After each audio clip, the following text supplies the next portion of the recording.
Cool. All righty. Good morning, everybody. Thank you so much for joining us today.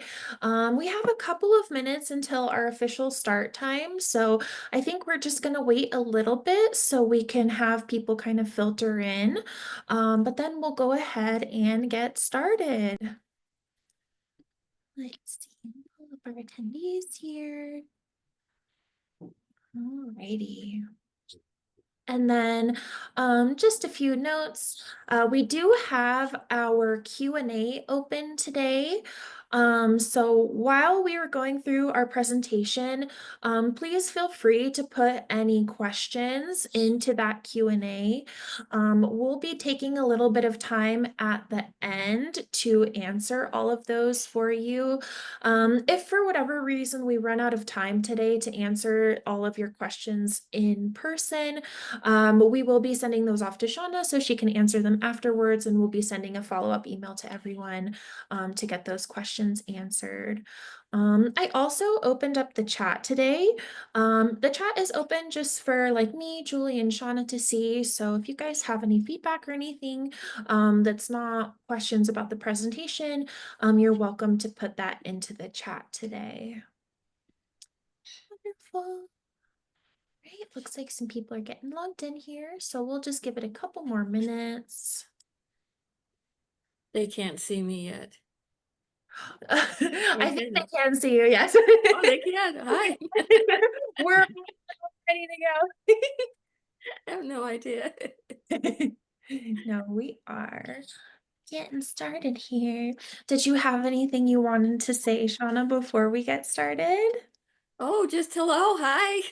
Good. Thank you for coming, and I hope you enjoy this. What do you Let say?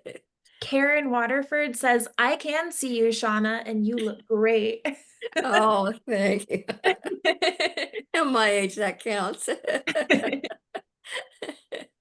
See, but that's why it's nice to have the chat open so everyone can tell us how nice we look. Oh, I'm so glad Karen came. That's cool. Yeah, yeah, got some familiar faces in here. And then if anyone needs to hop out at any point, this is all recorded, and so we'll have it posted on our YouTube channel. And then it'll also be posted on our website as well. So we'll let everyone know when that is up and running. Let's see. And Karen also said she's in Arizona. Very perfect bird viewing weather here. We're having kind of the same. I've been telling everybody that will listen. I saw it on the news and on the Weather Channel, that this is the longest we've gone in Colorado without any snow. I think of like all time recorded, because when I saw that, it was at 200 days without snow. So it's got to be even longer now, which is like good for us of like having nice weather, but it's nerve-wracking in terms of climate change. Well, the birds we're seeing are Canada geese migrating, and they go in the farmer's field behind us, and I'm talking thousands. Oh, wow. And of course, the Australian shepherds, especially one, Cairo, he loves running along the fence, and they all take off and Oh my circle goodness. around and come back down in a different area. Yeah. Are they normally up where you are, or normally have they like migrated by now? N- no, this is part of the flight pattern. We've been here 25 years, and every fall and spring we hear a lot of geese. And this morning, I didn't hear any in the field, but even as I'm out there, you hear them coming, and there were thousands, again, just huge flocks That's coming good. in. Yeah.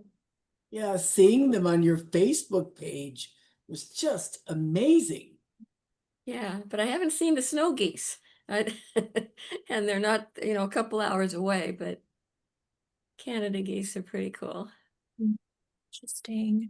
Yeah, it's been different just because I mean, I can't even remember a time. I've lived in Colorado for so long, and I can't remember a time when it hasn't snowed in October or November.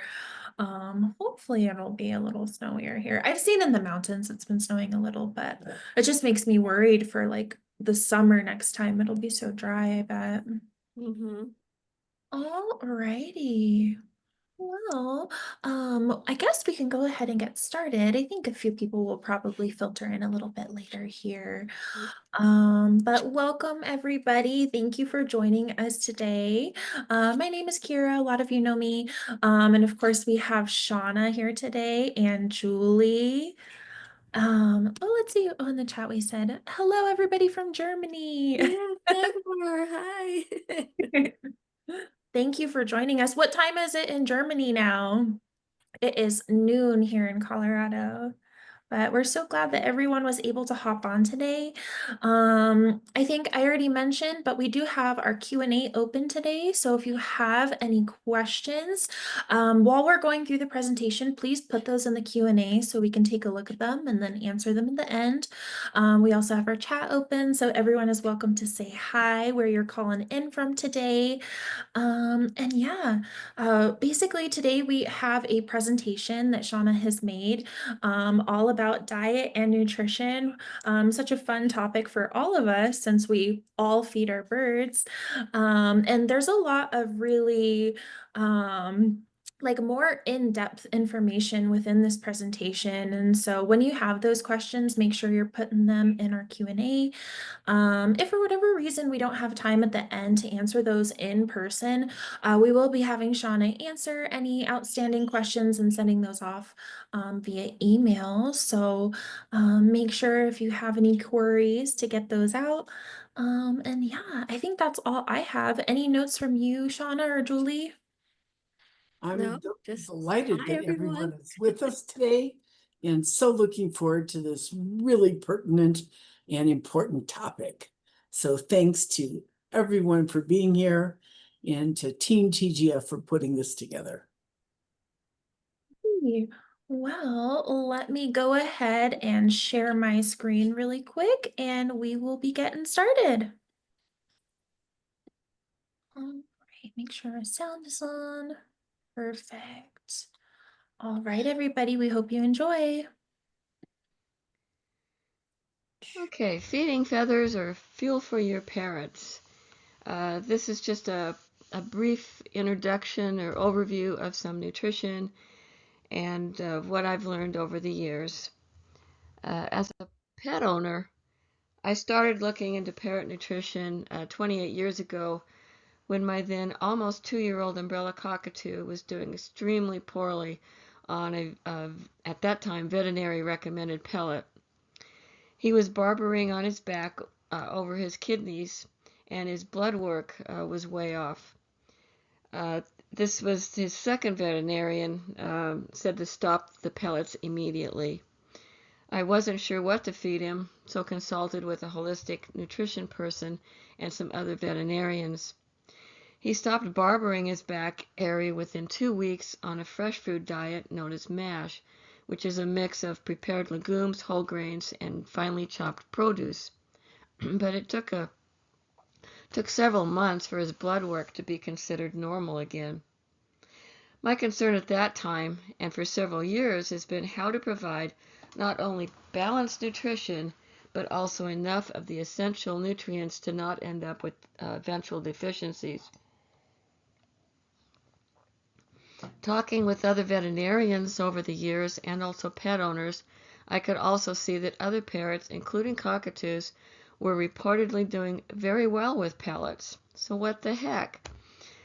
I realized then that diet wasn't only about species, as is often mentioned, but also about the individual.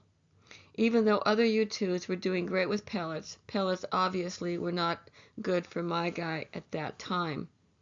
Even 7 years later, he was provided pellets by mistake due to other people feeding him for a few weeks. And sure enough, started to barber over the kidney area. Pellets removed again, barbering stopped. As you might guess, I was extremely anti-pellet at that time. So let's move forward. Just a bit of parrot diet history. I've been told that years ago parrots were essentially fed table food, which makes sense. Keeping in mind how differently we used to eat. There were no fast foods, no ultra-processed foods, but fresh foods, and often many things made from scratch. Then I believe it was around the 1950s that the seed diet was introduced. The new convenience diet, which we all know now is very deficient. Later in the 70s, Rowdy Bush pellets were introduced, and also a breeder, Non Studley in the UK, worked on his mash diet. By the 1990s, there were a lot more pellet brands on the market to choose from. Pellets have continued to evolve as more is learned through various studies on parrot nutrition and also veterinary involvement and feedback. Because pellets have changed over time, my cockatoo actually now has pellets as part of his daily diet along with his mash and is doing very well. It's also interesting to look back at some of the misinformation or myths that have been prevalent over time, such as celery strings need to be cut. Otherwise, some people thought that they'd clump up in the crop and cause a problem. But actually, parrots can cut those strings when taking each bite. It's not a problem. When I first signed on the internet in the mid-90s, I saw a lot of times that meat was being required or suggested as part of the diet especially for macaws and for gray parrots. Perhaps other species, although I didn't hear of any others. Parrots are not carnivores, and today animal proteins, now that we know more, are not recommended for any parrot. And 25 years ago, some even thought that pellets provided too much protein, including some veterinarians, but we now know that that isn't true, thankfully for some studies that have been done. Sunflower seeds said to be addictive, just like cocaine, I've been told. Well, they're a high-fat seed, and parrots like them, and that's about the end of it. They like them.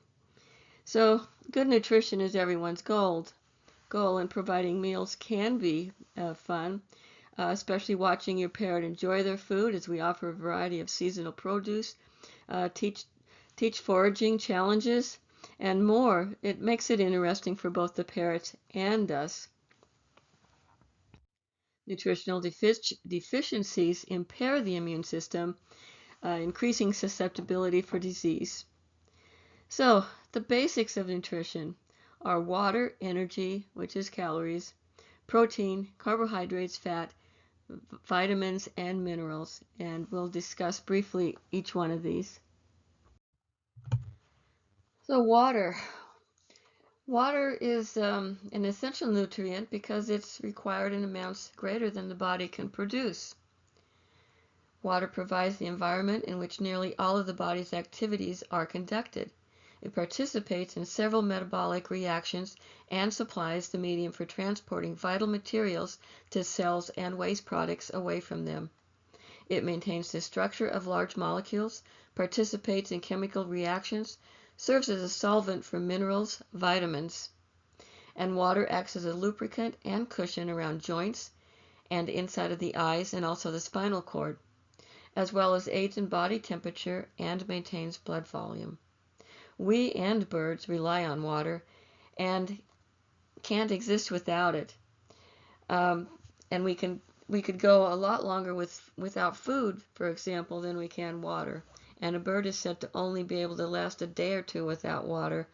I'm not sure that's exact timeline, but could be pretty close. Okay, protein. It's an essential macronutrient and a daily requirement. Protein is made up of amino acids, which are the fundamental building blocks for the body. Protein is essential for growth, tissue repair, and various cellular functions. Some amino acids are known as essential amino acids, meaning that they cannot be made by the body but must be consumed through the diet to support health and normal bodily processes. Complete protein is a daily requirement, as mentioned, meaning all essential amino acids need to be taken in. These don't need to be consumed in one meal, but do need to be eaten throughout the day. The grains and legumes, when they are combined correctly, can offer complete protein. If the diet is lacking in an essential amino acid, meaning one was too low, that can result in a weight gain due to excess calories being consumed. There was a study done with budgies with a 12.8% protein diet, but that diet was purposely low in lysine. The diet resulted in increased body fat in those budgies, and this was because the birds took in excess calories to make up for the limited amino acid, which was lysine. In other words, to complete their daily protein requirement. If you cook or sprout grains or legumes, you will get similar nutritional results. Anti-nutrient levels when prepared, are lower, and also the proteins are broken down into simpler amino acids. The result is improved digestibility and obviously nutrient availability. As a side note, I often see that quinoa being used as a sole protein source in some parrot diets. And also, although quinoa is an excellent grain and contains all amino acids, it's still considered a carbohydrate, and it contains a lot more carbs than it does protein. So in order to get enough total protein, you'd have to feed an awful lot of quinoa for the day, and it probably wouldn't leave room for much else for the bird to eat.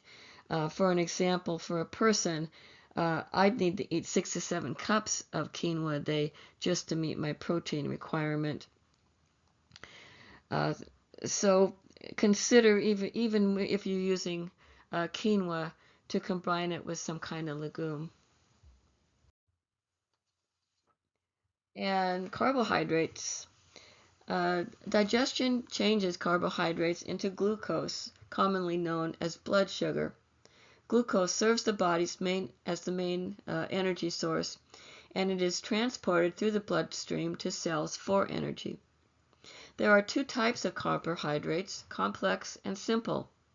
Simple carbohydrates digest quickly, which leads to a rapid increase in blood sugar levels and gives short-term energy burst. Zoom. Example of simple carbohydrates are refined sugar, flour, and fruits. Even though fruit and table sugar are both simple carbs, they are different.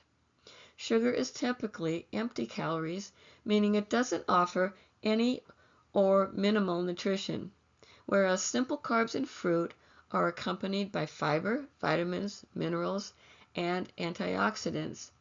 Both are quickly digested, but fruit fiber does slow down the sugar digestion, preventing those drastic sugar spikes that happen with plain sugar. Some lower sugar fruits to consider could be berries and tropical fruits. And then there are highly refined carbohydrates. These are carbohydrates that have been processed extensively, removing their natural fiber, vitamins, and minerals, and are best avoided if at all possible. Example of these are white bread, white pasta, white rice, crackers, and white flour. If buying products, be sure and read the ingredients labels to look for whole grain to avoid highly refined carbohydrates. And then the complex carbohydrates. These are digest slowly, giving a sustained or slower energy release. They also contain fiber, which promotes gut health and a feeling of fullness. Examples of complex carbohydrates are whole grains, legumes, and starchy vegetables. And a side note, corn syrup is in some products sold to our parrots. I just want to say that corn syrup is not the same as high fructose corn syrup. And the corn syrup used in some parrot products, such as Nutriberries, is a low dextrose corn syrup. This has a very low concentration of sugar. It's not even sweet. And this type of corn syrup is often used as a binder in foods. Okay, let's talk fat. Fat is the body's fuel source and major storage of energy. It performs several functions, such as insulating the body to maintain temperature, protecting organs, and it plays a part in metabolism and the immune system. Fat is necessary for the absorption and the transport of the fat-soluble vitamins A, D, E, and K. Even though fat is an essential nutrient, it can also be easily overdone. Excess fat can result in excess weight, which could result in a variety of health issues. So it's best to limit high-fat foods such as nuts and seeds. Of course, these foods are often preferred by parrots. So they work really well for most parrots to reinforce desired behaviors, such as when we ask a parrot to step up or to go back into its cage. So using for training time, and which is excellent mental stimulation for parrots, and also helps to build trust and two-way communication skills between you and your parrot. You can use small pieces of nut, the size of a shelled sunflower seed, for example, or millet seed, or even a branch of millet for smaller birds. A high-fat diet may also contribute to atherosclerosis. I've heard for years that certain parrot species, such as macaws, require more fat in their diets, and I don't know if this has ever been tested, and I kind of question it. It does make me wonder if there's any substantiation for this, or if it's just another idea that we've taken for granted over the years. And we want to pay attention to healthy fats, which are the polyunsaturated fats, omega-6 and omega-3. Omega-3 needs to be supplemented because fresh diets or MASH diet especially are going to be naturally high in omega-6, so we add some omega-3. Omega-3 should be added. It's for heart health, liver, and has many benefits. And the best sources are flaxseed, chia seed, and perilla seed, or cold pressed flaxseed oil, ratio 3:1. Other sources of omega-3 are also kiwi seeds, which are excellent. And walnuts and hemp seeds are also okay. They don't offer nearly as much as the other ones I mentioned, but still good sources. Okay, there are two types of vitamins, the fat-soluble and the water-soluble. The fat-soluble vitamins are A, D, E, and K.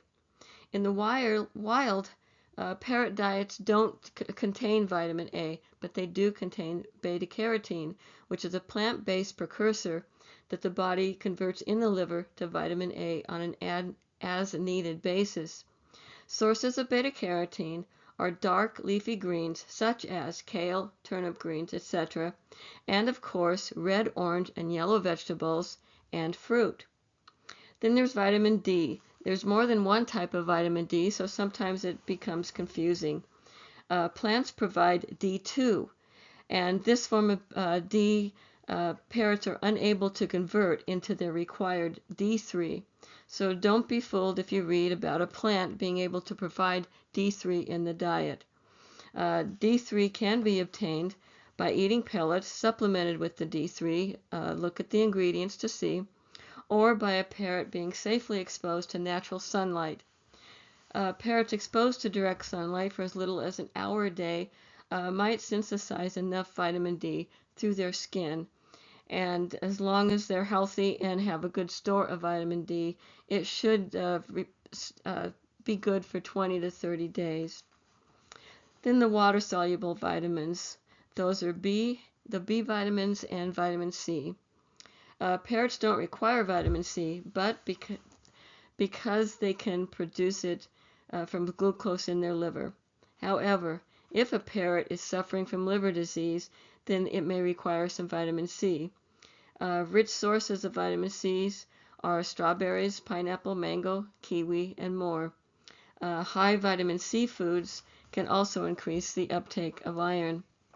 There are several different B vitamins, each one having a different function in the body that work together and with other vitamins and minerals. Plant-based sources of B vitamins include whole grains, nuts, seeds, legumes, and dark leafy greens. B12 is different, however, than the others as it's not found in plants. For captive parrots, this means it needs to be supplemented and why it's included in professionally formulated pellet products. Because B12 isn't included in all products being sold, I'll elaborate a bit. B12 plays an essential role in red blood cell formation. A deficiency in this could eventually result in anemia due to the lack of healthy red blood cells that are too large to work properly. Their ability to carry oxygen is reduced this way by that. I have a cat who unfortunately has cancer, so she's getting chemo and seeing an oncologist, veterinary oncologist, and she ended up with anemia, and the cause of that was a lack of B12. So I thought that was interesting. B12 is also essential not only for red blood cell formation, but also for cell metabolism and nerve function. Again, plants don't contain B12, but wild parrots get it by ingesting soil or soil on plants or fermented grains, fruits, or leaves, as well as insects. There has been at least one case reported of a B12 deficiency. It was in a macaw who had anemia and was linked to the B12. And a B12 deficiency in quails and chickens has resulted in gizzard erosions and as well as fatty liver symptoms. Okay, minerals. There are two groups of minerals, macro and micro minerals. Calcium is the most abundant mineral in the body and the one most often mentioned when we're talking about our birds. Calcium is primarily found in the bones, and skeletal health is vital to maintaining calcium stores. Calcium supplementation has not been shown to increase bone mass when the diet is good or acceptable. However, supplementation may be helpful if the diet is poor. If considering supplementing calcium, it's always important to consult with your bird's avian veterinarian because calcium supplementation could possibly result in kidney issues. When a diet is balanced and a bird does physical exercise such as flying, climbing, walking, bone mass is maintained. Without physical exercise such as sitting on a cage purse or on a person all day, bone mass will decrease. Scott Eccles, veterinarian, has done several studies on this, and for anyone wanting to learn more, you can Google his site, or just go to him. He's at avianstudios.com. Parrots haven't shown that they magically know what foods to eat in order to fill every dietary requirement, except for possibly a few. Many animals have shown that they are able to balance amino acids, calories, and calcium levels. And hens, if they're about to, say, lay an egg, and if they are low in calcium, they may seek out calcium sources, although it's certainly not a guarantee. The safest way to supplement calcium, if for some reason you feel that it's needed, you might include cuttle bone. Whole cuttle bone for small birds like cockatiels and budgies to scrape their beaks on, or shaved cuttle bone given free choice to larger parrots. How you give it depends on obviously the parrot species. And again, D3 is also required in order to absorb dietary calcium. Phosphorus is the second most abundant mineral in the body. Most of it is found combined with calcium in the bones. It's also important for B vitamins. The phosphorus-calcium ratio is important in the diet. The parrot will have a calcium deficiency, for example, if the diet contains too little calcium, but also if the diet contains too much calcium, too much phosphorus, it'll be low in calcium, or if the diet doesn't have enough vitamin D.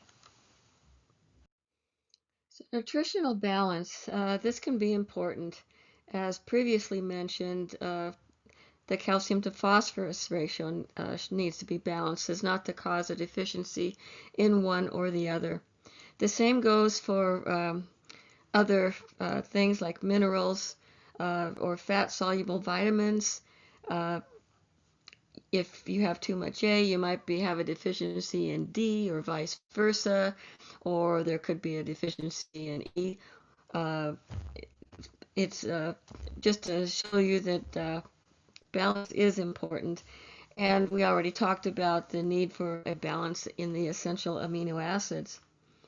Balancing nutrients is always essential for optimal bodily function to support everything from the energy levels and immune health to growth, and the long-term health by reducing the risk of chronic diseases like heart disease and osteoporosis. A balanced diet ensures that the body gets the right amount of macronutrients, such as proteins, fats, and carbs, and micronutrients, vitamins, and minerals, in order to build cells, maintain organ systems, manage weight, all leading to a healthier life.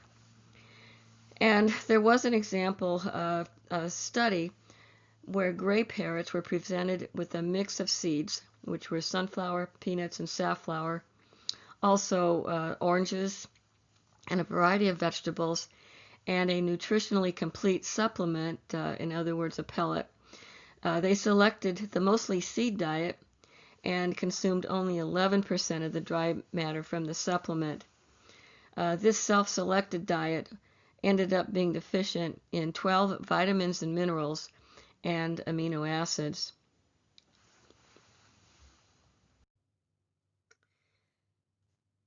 And now with some basics out of the way, we can look at some diets. There are all or mostly seed diets, and it's hard to believe that it's still commonly seen. The diet hasn't been recommended for a good 25 to 30 years at least, and birds tend to prefer seeds, and I get it, I understand. I prefer chocolate and Cheetos, even though they aren't good choices. Known deficiencies in an all-seed diet are it'll be deficient in vitamins A, D, K, riboflavin, B12, vitamin E. It'll be deficient in calcium, sodium, iodine, zinc, and more. Also, there's an imbalance of amino acids, and the calcium-phosphorus ratio is off. I brought in a cockatoo in 1999 who had only been given seeds, and I guess the occasional burnt toast by the sounds of it. It was interesting to watch what he ate. He did pick out the higher calcium foods and also some of the vitamin A foods. So, yeah, that was interesting to watch, but not all birds do it. Known health issues of an all-seed diet, of course, are obesity, abnormal feathering, metabolic bone disease, liver disease, skin issues, and eggshell problems. Pellets have been a huge improvement for captive parrot diets. They are especially an improvement over an all or mostly seed diet. There are several on the market, but not all companies employ a professional in the avian nutrition field or receive feedback from several veterinarians or keep up with current nutritional studies that involve parrots. And there actually are those that have a PhD in avian nutrition. So some critics of pellets complain about the word complete. So complete diets are usually based on grains, legumes to supply protein, vitamins and minerals, and some oil to supply the necessary fat. Complete only means that all basic nutritional elements are included in the product and balanced to the best knowledge at this time. And as more is learned, these companies tweak recipes to better meet nutritional needs. Today's pellets are not the same as they were years ago, or even years before that. So we all know, including the companies making pellets, that there is still plenty to be learned about parrot nutrition, and heck, even our own nutritional needs. Until recently, most of the nutritional information we had was from the 1940s. There's always a question, which I've been asked, which pellet is the best? I always say, as long as the pellet is made by a company that is large enough to have good quality control, works with someone with a PhD in the avian nutrition field, or at least an MS in the field, and keeps up with current research, then the best pellet is going to be the one that the parrot will eat. Best to also look for a pellet without artificial dyes, although those pellets can sometimes be helpful for transitioning a parrot from an all-seed diet. Of course, once it's transitioned on the pellets, then transition it to a pellet without those artificial colorings. Fresh diets. These diets will vary due to different locations, different recipes, or no recipe at all. Basically, the person providing the diet. I've seen what is called the kitchen sink method, which is chopping up a large variety of produce mixed with grains and legumes and assuming that the more ingredients are added, the more likely it is to cover all nutritional bases. Unfortunately, this is a basic misunderstanding. It's obviously wonderful to provide so many healthy foods, but there's no guarantee that a diet like this will be adequate or isn't efficient. We do know that this type of diet won't provide adequate calcium due to the naturally high phosphorus content, that it lacks vitamin D3, B12, and likely more nutrients.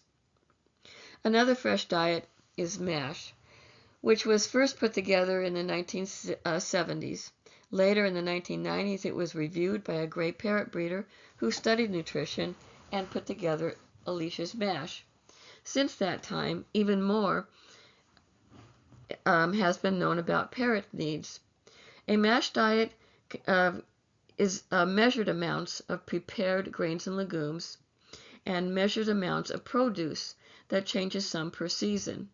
It's again naturally high in phosphorus, so likely low in calcium, although Alicia's MASH did provide calcium supplementation. It also requires supplementation of omega-3 and lacks B12 and D3. CHOP is a term that was coined by Patricia Sund.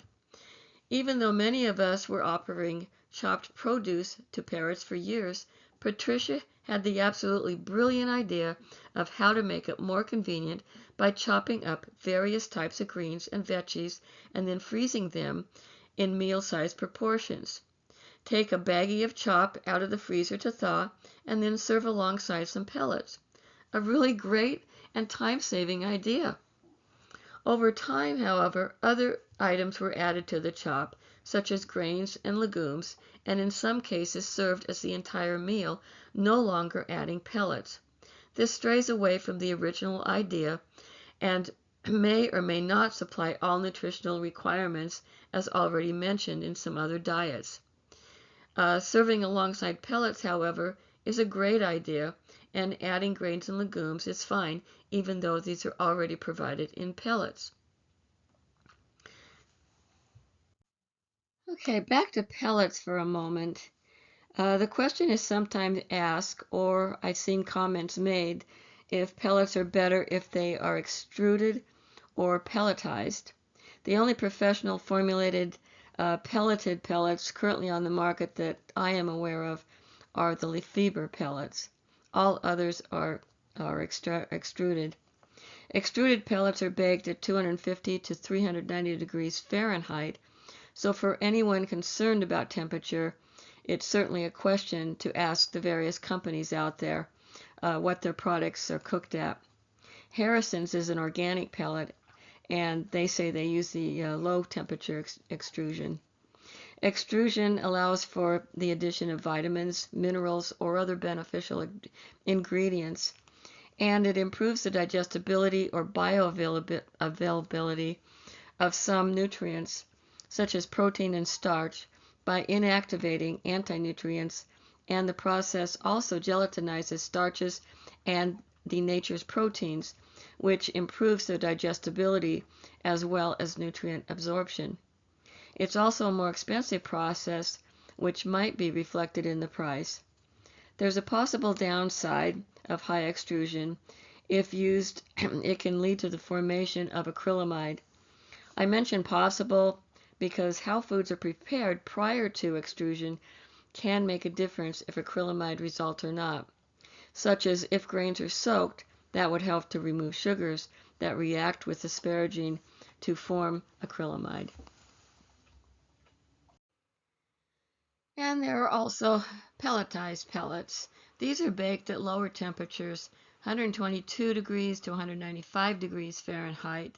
And generally speaking, these products have lower digestibility than the extruded products. The cooking may improve the digestibility of some nutrients compared to raw ingredients, but the effect may be less pronounced than through extrusion. Some heat-sensitive vitamins can also be lost during the process.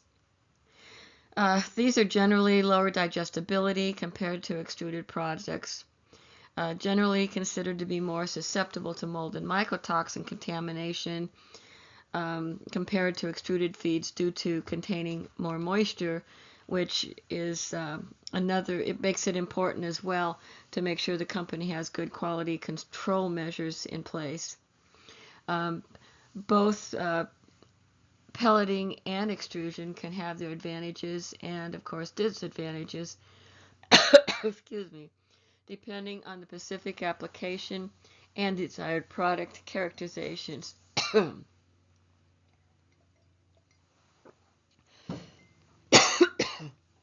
Extrusion is often favored when enhanced digestibility and uniform product quality are prioritized, as is often the case with high-quality pet foods. Pelleting may be a more cost-effective option for simpler feed formulations, where high digestibility isn't the primary concern. Okay, vitamins and or mineral supplements. It's always best or a good idea to consult with your bird's veterinarian before giving any vitamin or mineral supplement to your bird. And this is especially true if pellets are being included in your bird's daily diet. An excess of vitamins or minerals can cause health issues just as easily as being low in nutrients can result in health issues. A sideline, I'm a member of Consumer Lab, which is an independent testing lab, not Consumer Reports, but Consumer Lab. They test supplements, and the reason I belong is because supplements are not regulated in the U.S., so we can't be sure of what we're getting unless we have information about a product, such as what Consumer Lab might find. Some recent examples, they tested some flaxseed, and several of the products they tested contained higher than recommended amounts of cadmium. No contaminants were found in flaxseed oil, however, so that's good. Milk thistle tinctures have been tested a few times, and several products have failed. Some supplements sold to birds are said to go into the drinking water. The problem is that some birds won't drink the water when the vitamins are added, or the birds might not drink enough water for the supplement to be helpful, or they could drink too much water, resulting in a vitamin toxicity. Bottom line, always consult your veterinarian if you are considering adding a supplement. And any supplement should be used with caution, and always ask how long you should be supplementing something also. Okay, omega-6 and 3 we'll discuss here. These are essential because they cannot be produced in the body. Omega-9 can be synthesized by birds, so is not required. The ideal ratio of omega-6 and 3 isn't currently known for birds or for us, but a guideline might be a ratio of 1 to 1 up to 4 to 1 for us, and perhaps is similar to birds. For birds, information can be confusing. I've seen many times or heard many times that omega-6 is inflammatory, but that's actually incorrect. It's only inflammatory if perhaps a diet would have extremely high ratio of omega-6. Omega-6 itself is mostly anti-inflammatory. So here's the scoop for anyone out there that might be interested. After being consumed, omega-6 can be transformed in the body to other important molecules. These include arachidonic acid, or AA, which can have pro-inflammatory effects. This fact is what has led to the idea that consuming more omega-6 would lead to higher levels of arachidonic acid and thus more inflammation. But this idea has been shown to be false. First of all, the production of AA from omega-6 is tightly regulated, so eating more omega-6 does not increase the amount of AA in the body. Secondly, the body also converts AA into a number of anti-inflammatory molecules, so even the effects of AA itself are extremely complicated. It's also been shown that higher levels of AA are not linked to a higher risk of inflammatory disease such as heart attacks. So a reminder not to be confused or fooled by what you read online, which could be incomplete or incorrect. Omega-3 has shown to have several possible benefits in current research. The support of flax seeds and flaxseed oil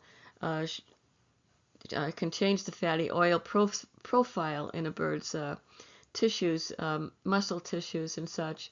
In recent blood work that was done on Quaker parrots to show similar findings as with poultry species.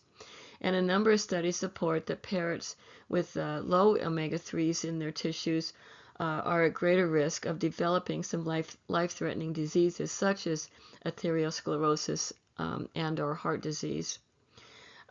Also of interest, omega-3 supplementation, when combined with exercise, has been shown to improve bone mineral density in birds. So that's pretty cool.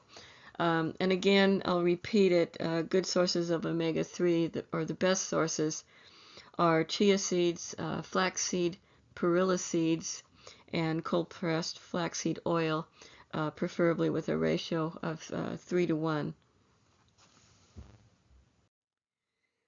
Okay, nuts. Nuts are an excellent source of mono and polyunsaturated fats. They're most nuts contain more unsaturated fats, whereas walnuts are higher in polyunsaturated fats, and one reason they might be also provide some omega-3. Nuts are very yummy, we know that, and birds love them. Maybe they're too yummy. Chia, flax, and perilla seeds, along with walnuts, are also sources of omega-3, although they're even better than walnuts. What nut or seed a bird might like will depend on each individual bird. To know what your bird's favorites are, what you can do is put several different kinds of nuts or seeds or even other treats into a bowl and see what they choose to eat first. Nuts or seeds aren't required necessarily to be part of most birds' meals, but can be enjoyed as treats.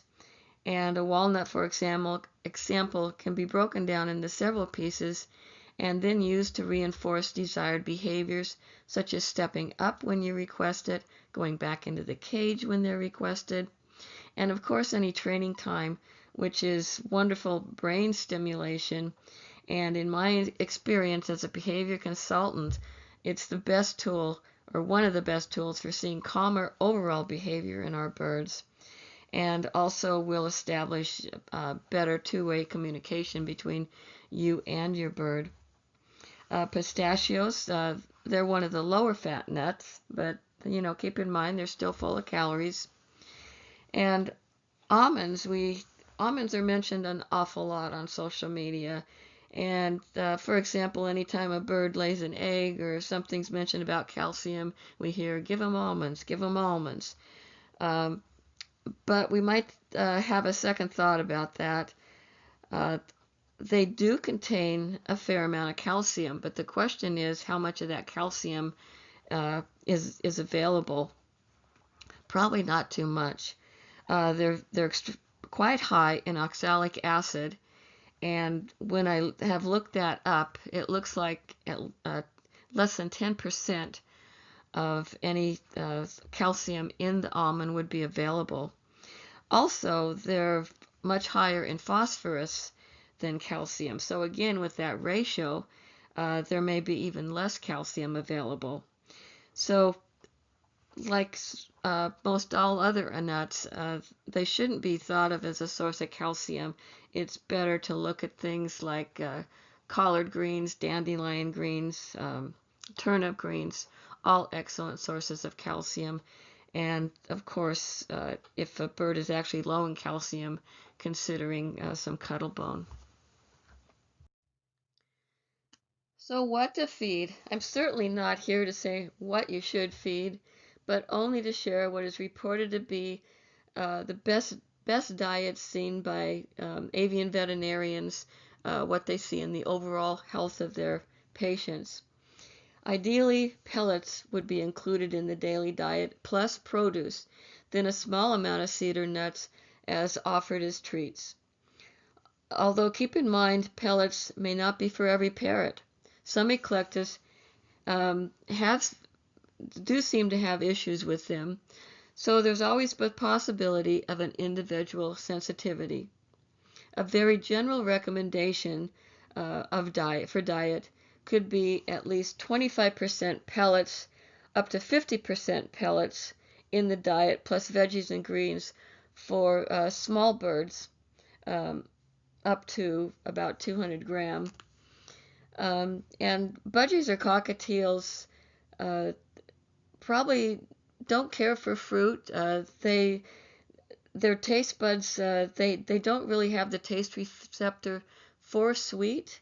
It hasn't evolved because that's not part of their wild diet.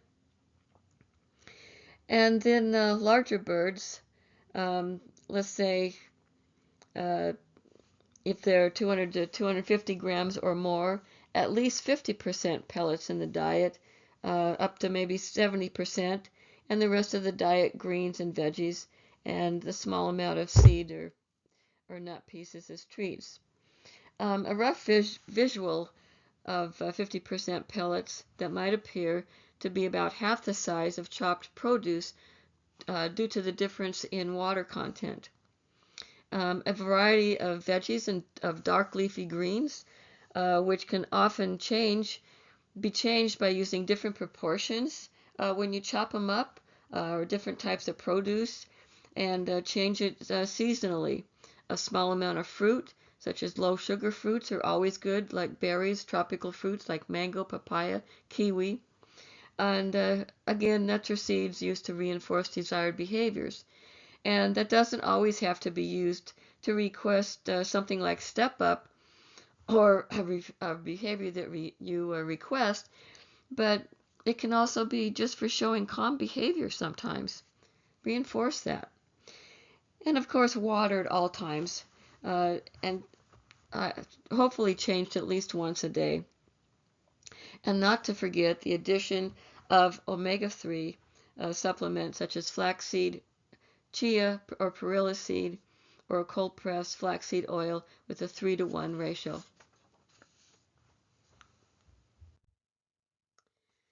MASH has been around for several years now, and something I have fed my flock since 1997. MASH consists of properly prepared legumes, grains, and finely chopped produce. This can be served warm or cold depending on what a bird might prefer. Warm food is sometimes said to trigger reproductive behavior, but that's not something I have ever seen in my flock. I suspect a difference may be if mash is served in a bird's food bowl or if it's fed to them. MASH has also been a part of the daily diet at the Gabriel Foundation for well over 30 years, served warm at times, and also has not been observed to trigger or increase reproductive behavior. I personally prefer the least toxic legumes, such as mung bean, aduki, dry or whole split pea, lentil, and chickpeas. These are legumes that can be soaked or sprouted. Either way gives similar nutritional results. I soak and cook grains and legumes in one pot, soaking them overnight, rinsing, then adding water to cover, bring to boil for at least 10 minutes, then cover and simmer for 20 minutes, keeping an eye on the water level. Then finally chopping produce and adding that, mostly greens and veggies, but I also include some fruit such as berries or mango. I put the mash into a food bowl and also along with their pellets or nutriberries to the side. Okay, sprouts. Sprouts can be great to add variety to the diet and can be easy to do. Sprouting breaks down fatty acids and protein into simple amino acids. Nutritional changes and results are similar to cooking grains and or legumes. There's also the possibility of pathogens with sprouts, so I personally, that's why I prefer to cook. A really easy sprout is quinoa. Rinse to remove the saponins, then add warm water, and it often sprouts right away. I had a person years ago panic that once she added warm water, worms had appeared in her batch of quinoa. Those little tails are okay, I told her. They're the tails, they aren't worms. To combat some pathogens, apple cider mixed with water can be used to rinse sprout. A 50-50 solution is suggested. Commercial grapefruit seed extract is still popular with some and still mentioned, but I personally don't recommend it.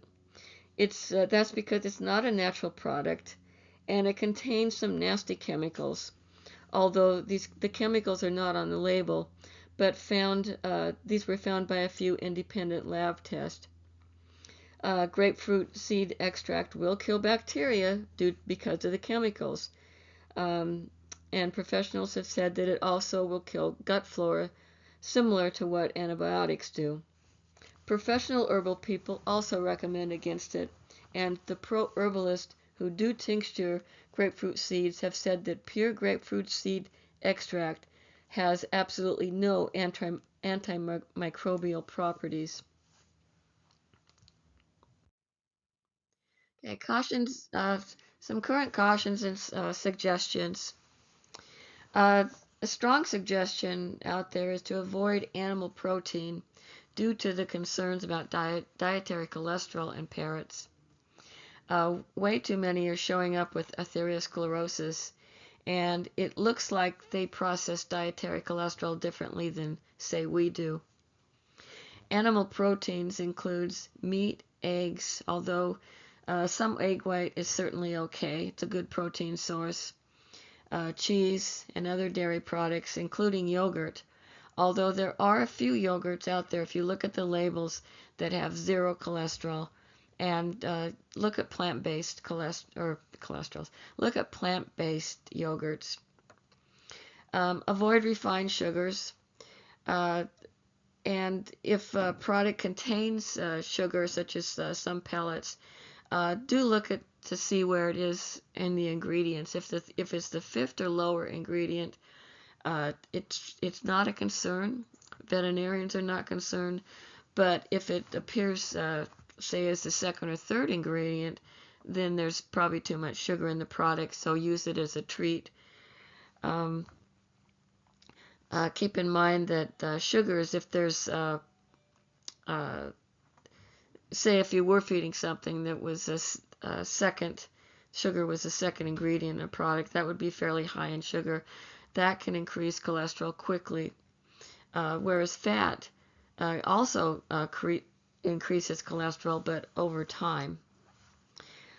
Avoid tropical oils because these are high in saturated fat. Many health organizations currently advise against coconut oil.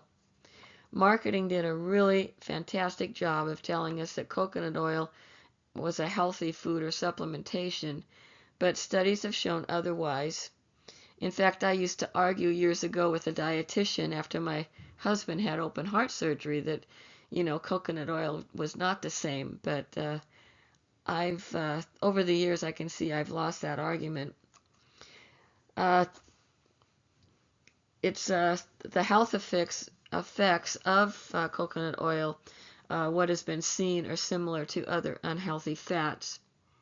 It's been shown to increase LDL, which is the bad cholesterol, by quite a bit. And it also increased the HDL, or the good cholesterol, but unfortunately only by a small amount.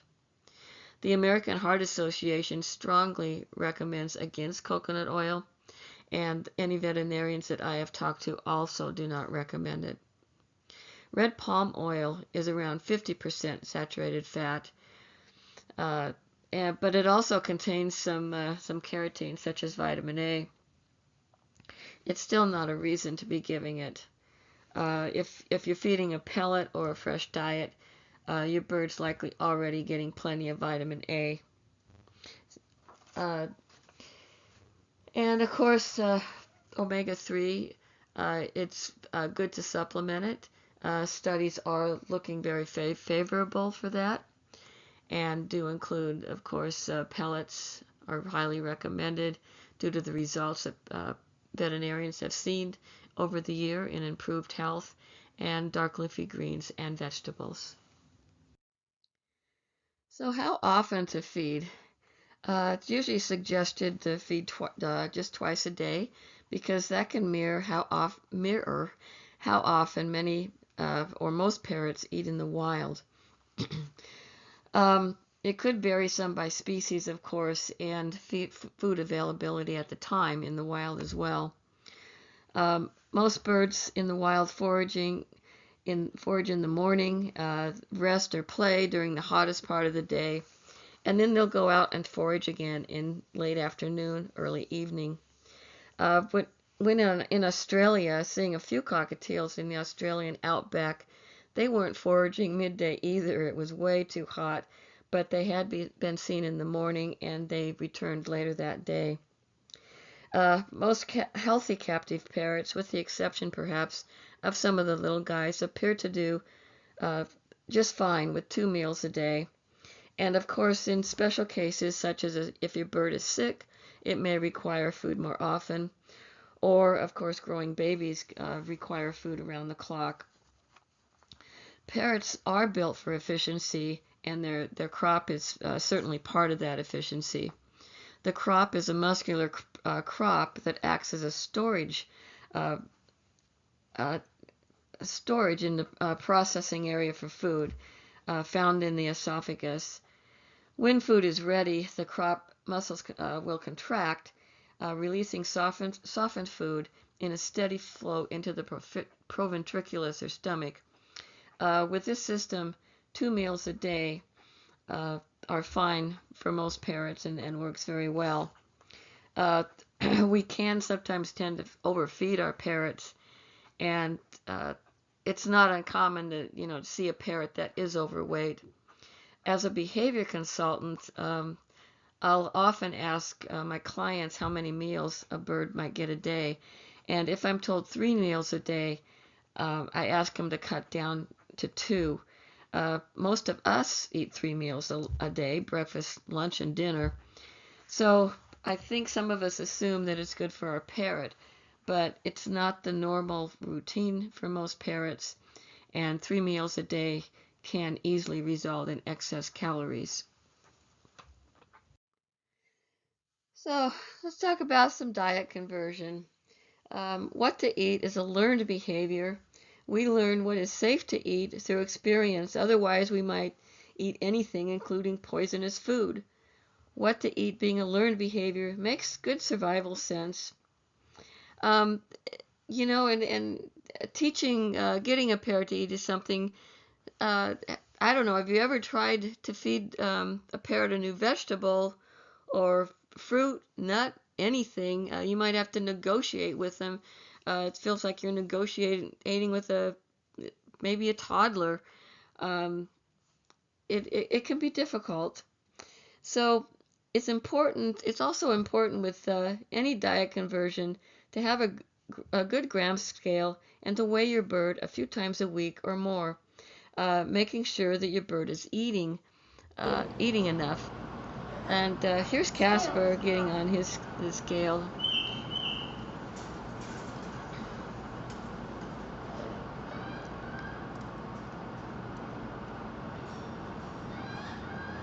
Good.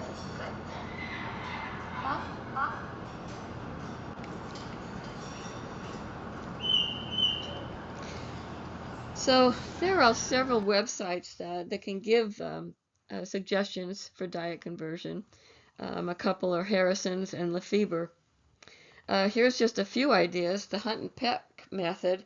I've used this on small birds during consults and also during some low stress, teaching some low stress handling veterinary labs with cockatiels. By spreading out some food on a flat surface, such as a countertop or other non-slip surface, then placing the bird next to the food, and then beginning to peck with a finger or maybe all fingers with one hand at the food. Uh, the bird watches the pecking, then maybe becomes curious, maybe a slight head bob, then the bird might peck at the food and eventually pick up the food. And this method usually has the bird eating new foods within 5 minutes. When I use this on behavior consults, it's like, I'm holding my breath every time, but it has still always worked, and it's worked on mash or seed or anything that you try.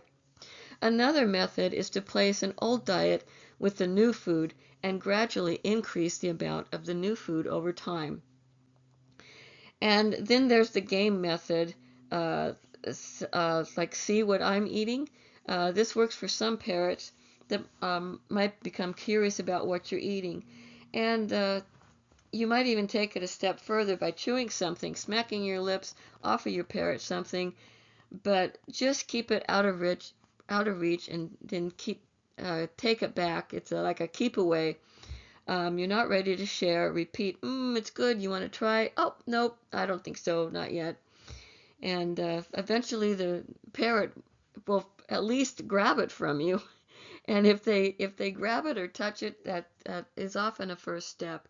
I still remember one conference where a gal had brought her cockatoo, and at lunchtime we had sandwiches, and they were served on a bed of kale to make them look pretty.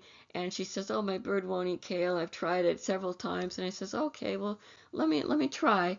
Well, she didn't think I could do it, so she walked away, and so I took some kale and played the keep away game, and it just took a few minutes. Of course, I did have another cockatoo with there as well, and the other cockatoo took it, and once he took it, her cockatoo took it, and so I called her back, and sure enough, her bird will eat kale. So I thought I'd talk a minute about probiotics. There's a veterinarian and microbiologist at the University of Guelph who researches probiotics, and he conducted studies on the commercial probiotics for animals, finding that the quality control of these products is often poor. And what he found was that labels often fail to accurately describe the organisms and their concentrations in the product. Also, that products may contain um, listed organisms, may not contain the listed organisms, or may have additional ones that are not listed. Weiss's research repeatedly found these major quality control issues with commercial veterinary products. His 2002 study showed that only 2 of the 13 commercial probiotics accurately matched their labels regarding contents and concentrations. Then, in a 2011 study, only 2 of the 25 products were both accurately labeled and met or exceeded their claim. Since probiotics are often sold as nutraceuticals rather than pharmaceuticals, they do not undergo the strict regulatory scrutiny required of drugs. This lack of oversight allows for poor quality and inaccurately labeled products to enter the market. There have also been studies to suggest that probiotics work best if they are species specific, such as cockatiel for cockatiel probiotics, conure for conure probiotics, and so forth. Prebiotics. Before I go into prebiotics, just another word on the probiotics is that gut flora has been shown to replenish itself in 8 to 12 weeks. So you may not even need probiotics if that's the reason you're giving them. So prebiotics, these are non-digestible fibers found in foods that act as food for beneficial gut bacteria, helping them grow and thrive. Some examples of prebiotics are whole grains, legumes, sweet potato, asparagus, banana, and dark leafy greens. Prebiotics, they support healthy gut microbiome, which can improve digestion and boost the immune system. So on closing, I think it's helpful when working out a diet to first consider the species of each parrot, but also consider what is going to work best for you. Are you going to offer chop or are you going to offer mash? Will you be making it fresh daily or making large batches and freezing it? Or maybe mix it up, offering mash or chop at different times. What pellet might you include? Will it only be one brand or a few for variation? My flock has mash in the morning along with some pellets. Then in the evening, more mash along with nutriberries, which are basically a pellet that the ingredients just aren't ground up. And then some special items such as a piece of papaya, maybe a cherry or a snap pea, or maybe some corn. And any nuts or seeds are reserved for training treats. After considering the species, consider the individual as well, along with working out a diet with your bird's veterinarian if need be. Always remember that every parrot and every owner, we are all a study of one. Thank you.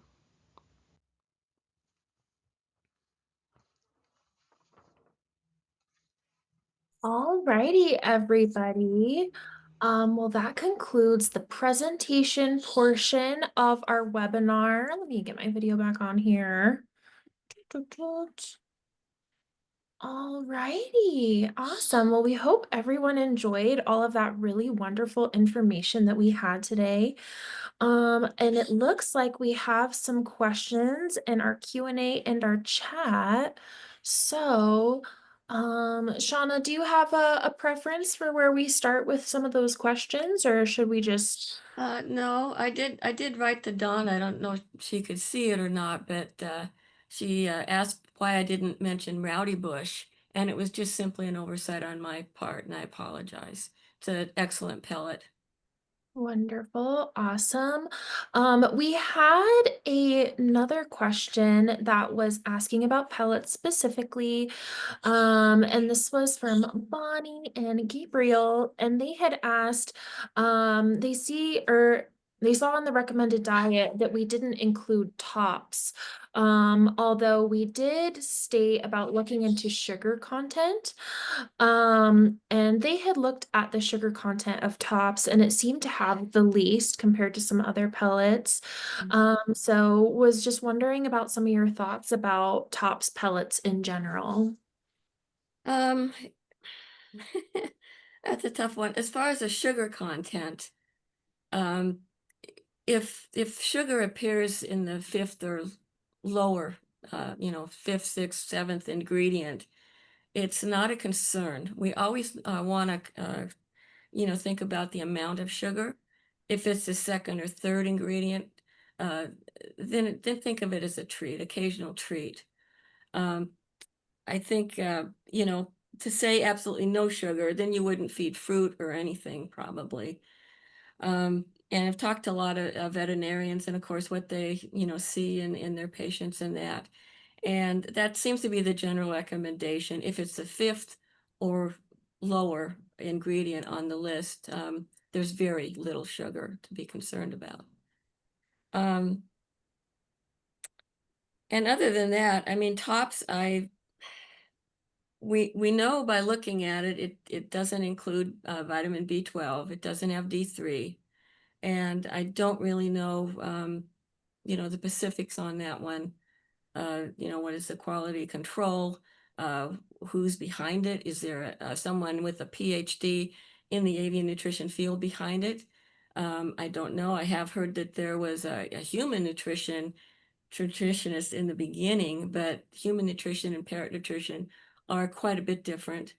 Even amino acids I mentioned in the presentation is slightly different for parrots than it is for us, the essential amino acids. So I stick with the other brands that are known and kind of tried and true um, for health for parrots.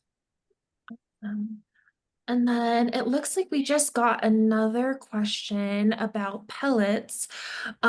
He said pellet manufacturers offer products tailored for bird types, like an Amazon blend. And then he was asking if the blend types are significantly different. Uh, they might be different for if you have a budgie or a cockatiel versus a larger bird. But I don't know that the ones that are like an Amazon and a cockatoo versus a macaw are that much different, other than possibly maybe the size of the pellet. Mhm, mhm. Yeah, that's generally what we see with like the different zoo cream blends. Like they'll have a small bird, but then it's kind of marketed towards like cockatiels, conures, and then they'll have like a medium size and then a large. And I haven't taken a look at like the ingredients to see if there's any big difference there, but really the big thing is the size difference of the pellet. Yeah, and then Lefebvre, I know they have a geriatric, it's a Nutriberry, geriatric Nutriberry. Mhm.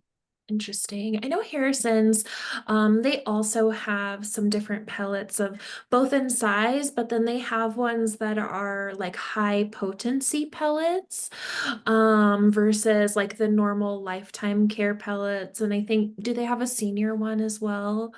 Not that I know of. Okay, Yeah. but I know with the high potency ones, those ones do have a little bit different of like a vitamin and mineral content. And those are generally better for like either highly active birds, like if your bird is very flighted, things like that, or birds that are breeding. Is that correct, Shauna? Yeah, as far as I know, yeah. Awesome. And then let's see. I think that was all of our questions in terms of pellets specifically. However, we did have one question that was asking about Dr. Jason Crean's freeze-dried foraging blends. And then this person asked, some of these foraging blends contain mushrooms, mushrooms that are grown outside synthesize absorbable vitamin D. And they ask, would this be a source for our birds? And also, do you have any information on the safety of edible mushrooms for our birds? It says Dr. Jason Crean works in zoos and with other aviculturists, but it's still something that makes this person a little bit nervous. They had reached out to him about it and mentioned that he might he mentioned that he might have avian nutrition lab students do a literature review on the topic. Oh. So would you be able to talk about edible mushrooms a little bit for us? Well, edible mushrooms, I mean, if they're safe for us, they should be safe for the parrots. Mhm. Years ago, we had a kind of a health scare with one of the birds that I took in, Mhm. and I worked with a holistic person, and I was giving him shiitake and maitake mushroom, but in a capsule. Um, Birds did great. That was only to boost their immune systems, keep them going. Um, as far as mushrooms growing outside, I mean, you could Google more on it, but everything I've read, mushrooms, like other things, produce outside, they're sources of vitamin D2, which is not the same as vitamin D3. And where we can convert D2 into D3, the birds do a really poor job of it. They really need the D3. Mhm. Yeah. So I hope that answers it. Oh, and actually, there are two parrots that have been seen eating some mushrooms in the wild, and those are macaws. I don't know what species of macaw, and also the Australian king parrots. We had a research paper that we had all reviewed, the TGF team, and that had a whole bunch of different things that parrots were eating in the wild. And I know one of the things that was listed on there was mushrooms. Oh, And there were other things, like if there was a forest fire, they had seen birds eating like charcoal from the ground from those forest fires. And so yeah, there's so many things that they eat in the wild that yeah, would definitely be difficult for us to replicate in a captive environment. But yeah, and charcoal can work on toxins. mhm. And we get a dog in the clinic, and he'd eaten a bunch of, I don't know, they're having a drive to sell chocolate. His Labrador got into it. First thing we did That's was so feed cool. him charcoal. That's so interesting. Yeah, I will look and see if I can find that literature, because that would be really interesting to send off to everyone. Yeah. Wonderful. Let's see some other questions here. Let's see what we got. We had some questions about water, kind of going back to the beginning of our presentation, and they asked, our well water is extremely hard yet excellent mineral content. Is hard water problematic to some species? Um, it could be. We just put in a water softener after 25 years because we had really, really hard water. Um, but it depends on what's in the water. If it's high in iron, especially, that could be a problem, especially for birds like lories or toucans. Mhm. I know one of the things, I'm not on well water, but here in Colorado, our water is heavily chlorinated. So of course, would you recommend that we're giving our birds like filtered water? It's not a bad idea. Not a bad idea at all. Yeah. Yeah. Let's see. Alrighty. We had another question. I think this was in relation to one of the slides that had a picture of a cockatoo on it. And our listener asked if the cockatoo was eating juniper berries. And they asked if juniper berries were okay to feed parrots. I think they might have been referring to a wild cockatoo in Australia, Mhm. and I'm not sure what they were eating. It looked like some kind of pine nut uh, type thing. So I don't think it was a juniper berry. Um, Julie, and you, We often saw them in Australia or some of the other countries eating the little eucalyptus berries that would come on out when the trees were flowering. they like that a lot. And some of the different kinds of fig trees that grow in Australia don't have figs like that beautiful picture of the bowl of figs that you have in your presentation, but they have figs that are small, teensy, green and hard. And I see that we see that in some of those types of trees, like the bottlebrush trees, we've seen parrots, especially the cockatoos, forage in those. Yeah. And I know years ago there was a breeder down in Santa Barbara, California, Phoebe Linden, and she said that her parrots were eating juniper berries. What I don't know is that are there different species of juniper berries as well? Makes sense. I do think Yeah, that just as a eucalyptus tree. I looked it up when there's thousands, it seems like, a different eucalyptus trees. So I'm pretty sure it's the same for juniper, so there's got to be yeah. different varietals out there. Mhm. Yeah, it'd be interesting to know if they had a preference for certain species of the juniper there. But it looks like we had a commenter say that they've heard from Australians saying that the cockatoos there will absolutely wreck juniper berries in the wild. So Oh, cool. but yeah, it could have been but yeah, it could have been those eucalyptus berries that were in the photo there. One of the questions I would like to address is about species type pellets.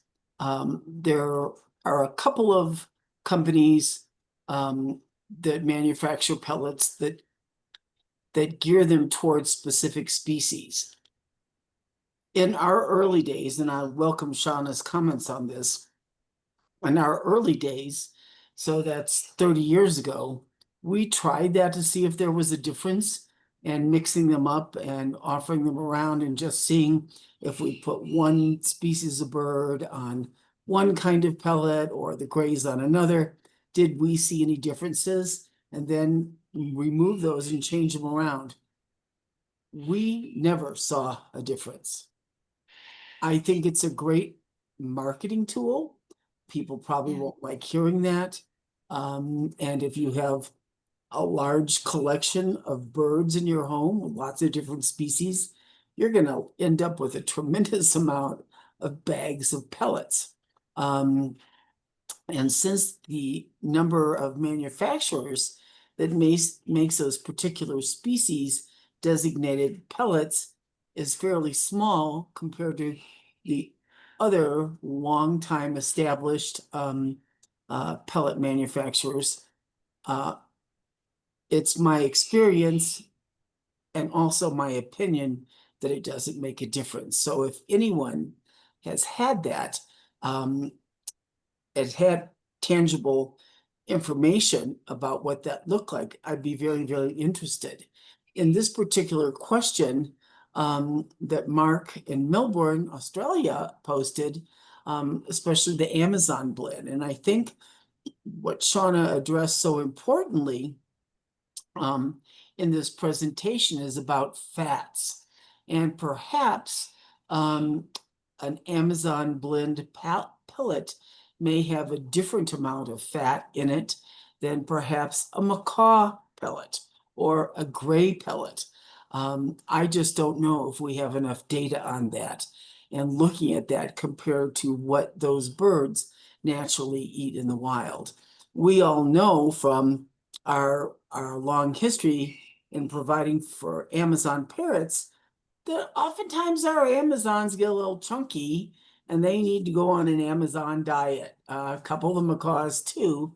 And maybe it's the way that those particular species, unless it again, it's age related, are able to process fat in their diets. Mhm. Well, All right. And then looking at some of our other questions here, I think the last one that we had open was from Dawn, talking a little bit about some of those omega-3s.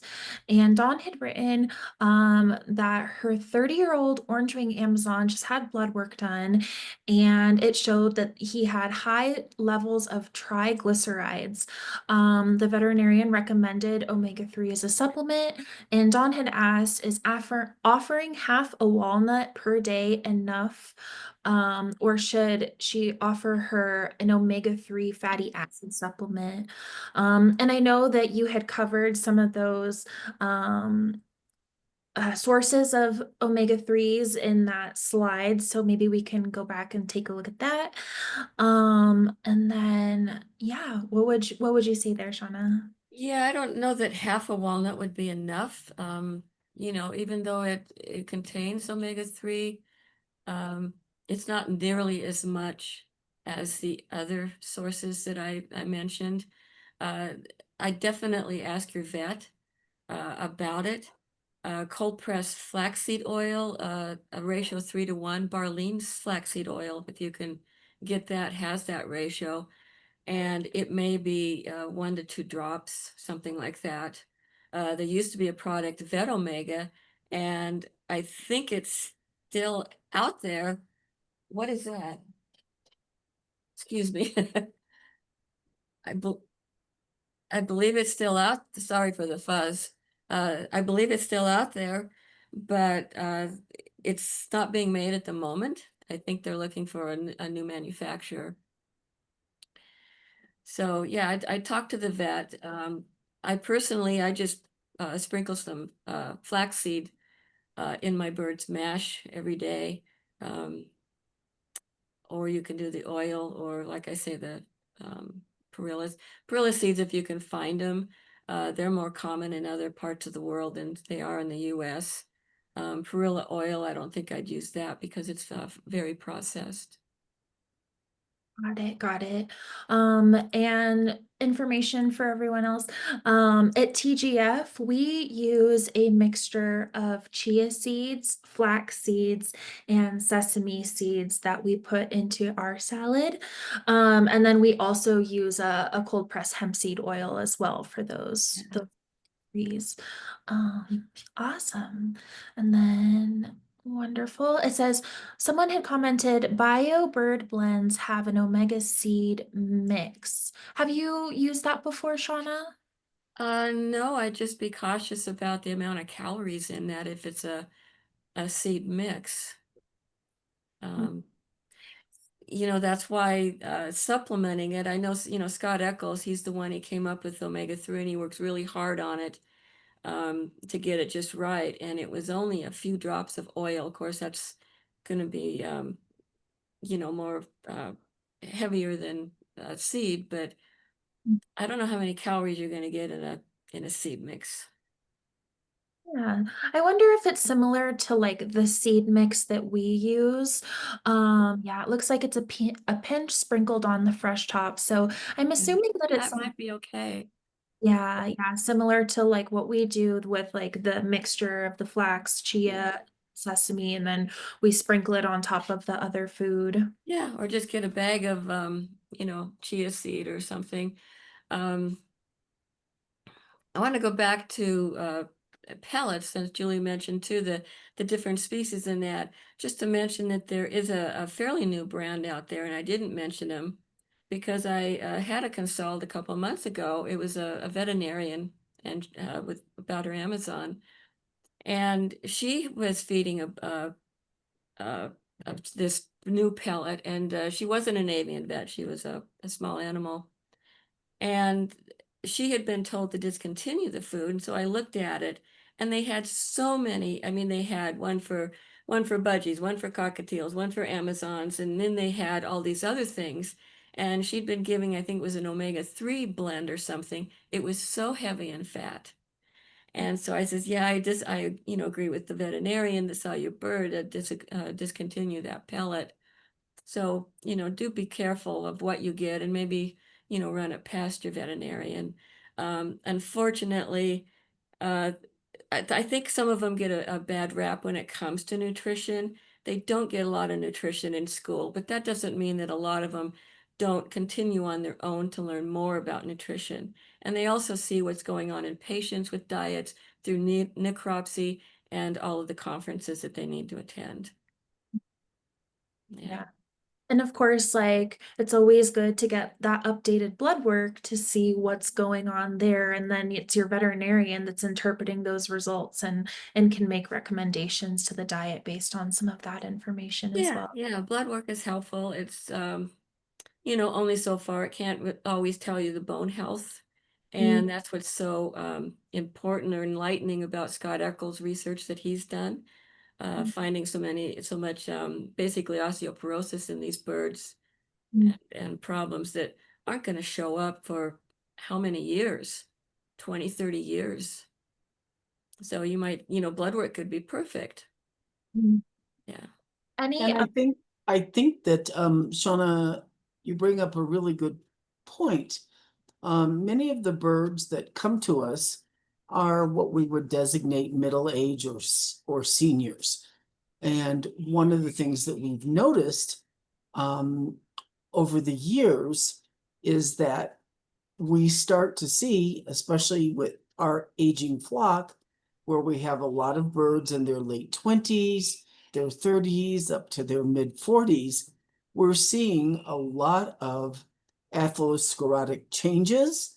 We're seeing a lot of cardiovascular related disease, and we're seeing also birds that have significant arthritis, which impacts their agility and able to move around.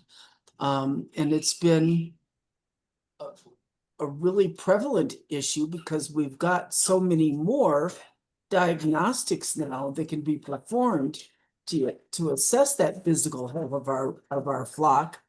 And that for our listeners that have older birds, these may be something that they actually want to talk to their veterinarian about different life stages of a parrot and its nutrition and its needs, and where does it go and what do we see later on in life? Because we certainly have, as a practical measure, a lot more veterinary care dealing with those situations with older birds. Yeah. And the bones always concern me. I Mhm, mean, CT scans are more common now, and fortunately, but they weren't not that long ago. mhm, And I still remember a presentation at AAV where they were showing these weakened spines, skulls that you could literally, if you pushed too hard on the head, go right through the skull. Again, it doesn't show up in a regular exam or blood work. It's something that you have to think long term ahead. Is my bird getting enough D3 and calcium, balanced in the diet? And it's important. so for any of our clients that were wanting more information on their bird's overall health, are there any diagnostics that we would maybe recommend they talk to their veterinarian about? I personally think we look at it in different age groups, and I think that's very, very important. I think that having a comprehensive blood panel or um, good chem panel every 3 or so years is very, very important. When a bird is younger, you certainly want to test to make sure you're not dealing with a bird on a highly saturated fat diet. We want to make sure a lot of the organ functions are really good. And I think to have those kind of wellness exams and to use them as a blueprint as your bird ages is really, really beneficial. And it's really an investment in that bird's health and its life and its future. So I think that because there is so much more information readily available, and avian veterinary medicine is catching up a lot with mammal medicine, And the diagnostics that we're talking about that Shauna just mentioned, CAT scans, ultrasounds, fluoroscopies, there are a couple of others, and some of the new bacterial or microbial tests that are available now. I think it truly is an investment in the long-term wellness of your bird. And I think talk to your veterinarian. Do you need to have it every year? Maybe not. But if you've got a bird that is on some particular medications, your veterinarian, you would be able to have a good discussion about how often that bird needs to be seen or to be treated. Yeah. I see somebody's asking about medication. I'll read it, Kara. Ah, that's Boo. It's our day, family. Woo! Do you have any suggestions for a healthy way to get birds to take their medicine? We're currently soaking nutriberries with meds, with variable results. Another vehicle for medicating birds is putting the meds on a piece of corn on the cob, but this doesn't work for everyone. And well, if the nutriberries are working, I say go for it. I've, you know, as a behavior consultant and working with behavior, I like to be upfront with it. And so I use a syringe. And so that involves, teaching a bird to target to the syringe, basic target training, and then putting several different things in the syringe. You might start with the juice, water, and then something sour, something bitter, and have a really high reinforcer at the end so that it's like, okay, this was worth tasting this yuck to end up getting this wonderful piece of whatever it is that they choose.